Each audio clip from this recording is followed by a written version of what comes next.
On April 13, 1919, thousands of men, women, and children gathered in a walled garden in the city of Amritsar, India. Some came to protest, some came to celebrate a religious festival. Many had no idea that history was about to change forever.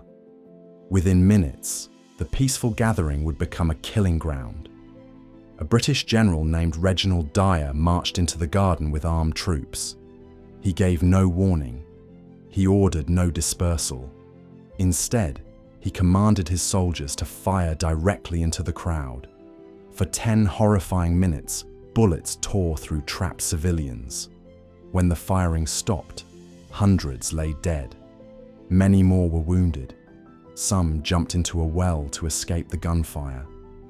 Others bled to death through the night because medical assistance was forbidden.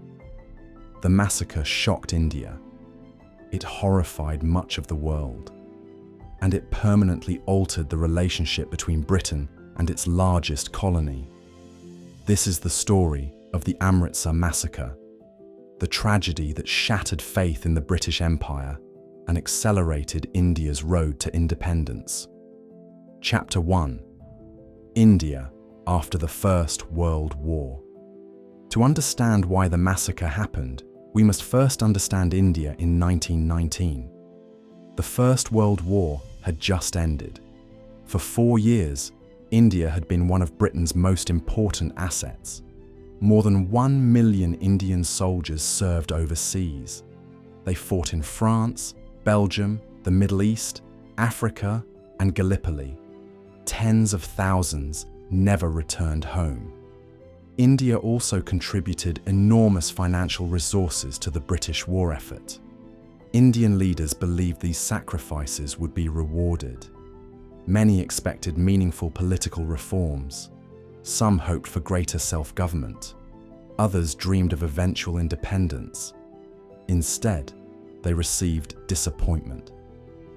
The British government remained reluctant to share power. Many officials viewed Indian nationalism as a threat. As a result, tensions continued to rise. At the same time, economic conditions worsened. Inflation increased. Food prices climbed. Families struggled to survive. Then another disaster struck. The influenza pandemic of 1918 swept across India. Millions died. Entire communities suffered.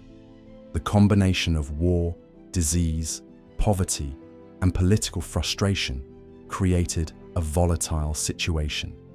And then came the Rowlatt Act. Chapter 2: The Rowlatt Act.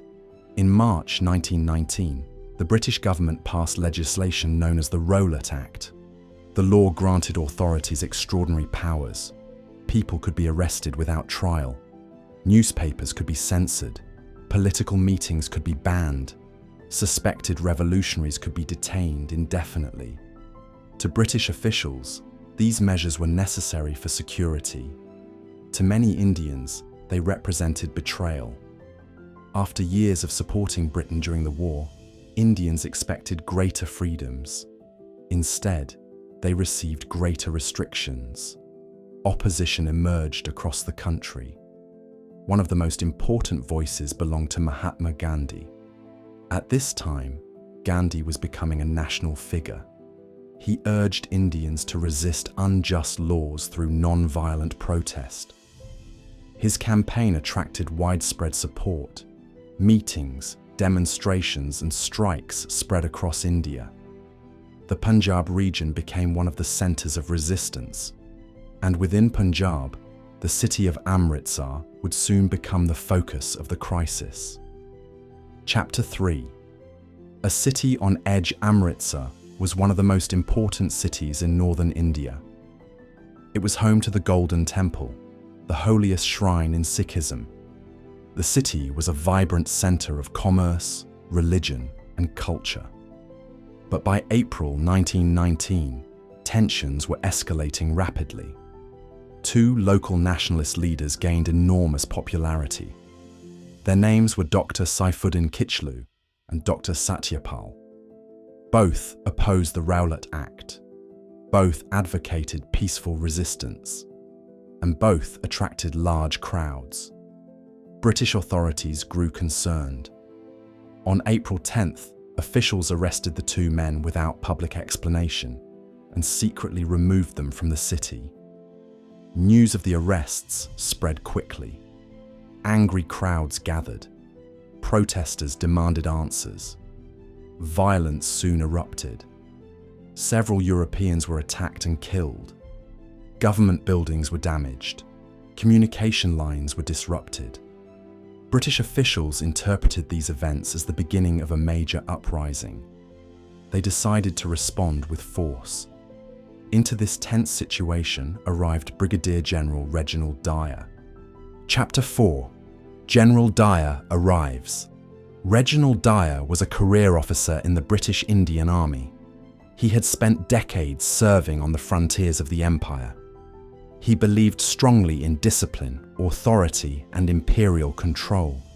When he arrived in Amritsar, he viewed the unrest not as political protest, but as rebellion.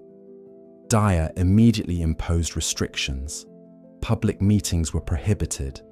Gatherings were banned. Military patrols appeared throughout the city.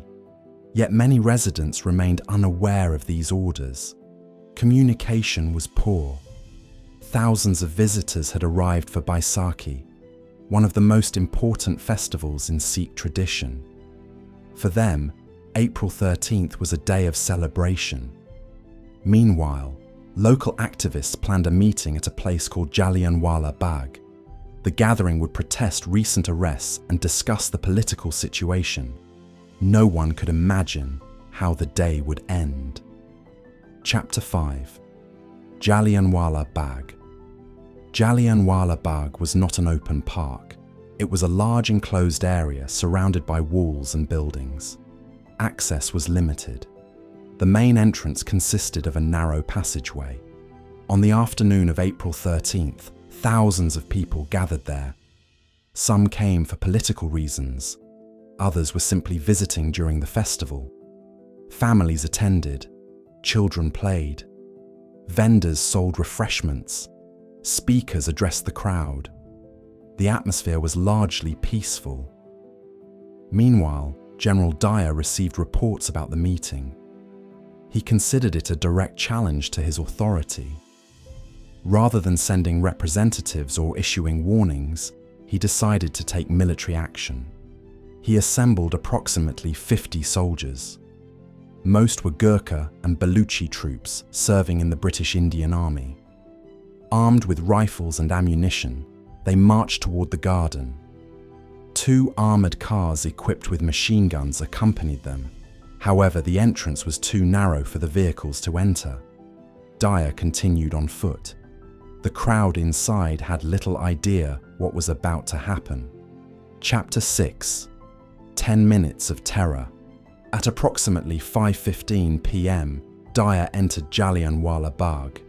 His troops quickly formed a firing line near the entrance. The crowd looked on in confusion. Many assumed the soldiers were present to maintain order. Then came the order: fire.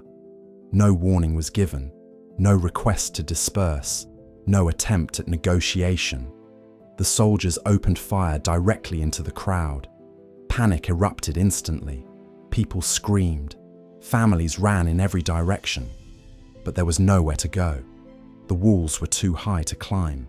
The exits were blocked by terrified crowds. Bullets tore through men, women, and children. Dyer later admitted that he instructed his soldiers to aim where the crowd was thickest. Whenever people moved toward an exit, the firing shifted toward them. Those attempting escape became targets. Many individuals threw themselves flat on the ground. Others desperately tried scaling walls. Hundreds rushed toward a deep well inside the garden. In terror, they jumped into it. Later, authorities recovered dozens of bodies from the well. The firing continued for approximately 10 minutes. More than 1,600 rounds were discharged. Only when ammunition was nearly exhausted did Dyer finally order his men to stop. The soldiers then turned and left. The wounded were abandoned. No medical aid was provided. No assistance was offered. Instead, a curfew prevented relatives from helping victims throughout the night. Many people who survived the bullets died slowly from blood loss and injuries. Chapter 7. The Aftermath. The scale of the tragedy shocked observers. The British government officially reported 379 deaths. Indian sources estimated more than 1,000. The true number remains unknown. What is certain is that hundreds died and many more suffered terrible injuries. Across India, outrage spread rapidly. Newspapers condemned the massacre. Political leaders demanded accountability. Families mourned lost relatives. The event quickly became a symbol of colonial brutality. Yet General Dyer showed little regret. When questioned, he defended his actions. He claimed the shooting had been necessary to maintain order. He argued that a harsh lesson needed to be taught. His statement stunned many listeners. Dyer admitted he had intended to create what he called a moral effect. His objective was not merely to disperse the crowd, it was to frighten the entire Punjab region into submission. The massacre had been deliberate. That revelation made the tragedy even more shocking. Chapter 8. Reaction in Britain. News of the massacre eventually reached Britain. Reactions were divided. Some politicians condemned Dyer immediately. Others defended him. One of the strongest critics was Winston Churchill. Churchill described the massacre as a monstrous event. He argued that firing on trapped civilians without warning violated every principle of civilized government. Many newspapers agreed. Yet others praised Dyer. Some British citizens viewed him as a hero who had saved the empire from rebellion. Funds were raised in his honor. Supporters celebrated his actions. The controversy exposed deep divisions within British society. For Indians, however, the issue was far simpler. An unarmed crowd had been massacred, and those responsible appeared unlikely to face meaningful punishment. Trust in British rule suffered irreparable damage. Chapter 9. Gandhi and the Independence Movement.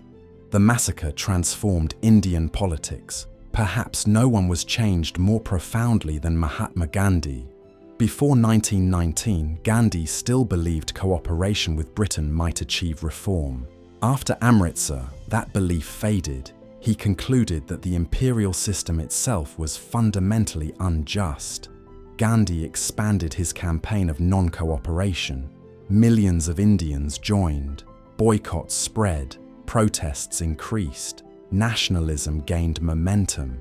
Other prominent figures reached similar conclusions. Rabindranath Tagore, India's Nobel Prize-winning poet, renounced the knighthood awarded to him by the British Crown. His protest attracted international attention. Across India, people who once sought reform increasingly demanded independence. Amritsar became a rallying cry. The massacre transformed public opinion. It united diverse groups against colonial rule, and it accelerated a movement that would eventually reshape the world. Chapter 10. The Legacy of Jallianwala Bagh.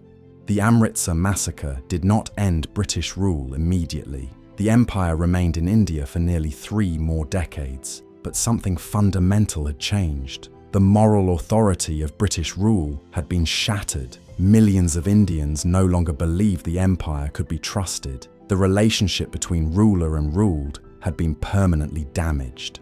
When India finally achieved independence in 1947, memories of Amritsar remained vivid.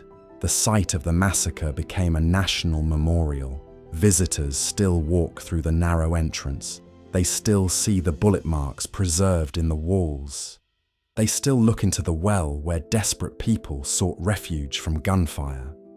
The garden has become a place of remembrance, a reminder of what happened when power was placed above humanity. Outro. On a spring afternoon in 1919, thousands gathered peacefully inside a walled garden. Within minutes, their lives changed forever. Some never left. Others carried the trauma for the rest of their lives. The Amritsar Massacre was more than a tragedy. It was a turning point. It exposed the realities of colonial rule. It transformed the Indian independence movement, and it helped inspire a generation determined to secure freedom. More than a century later, the echoes of that day can still be heard. In the bullet-scarred walls, in the stories passed down through families, and in the memory of a nation that refused to forget.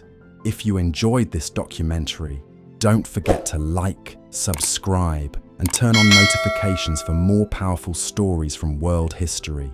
This is Region of World History. Thank you for watching.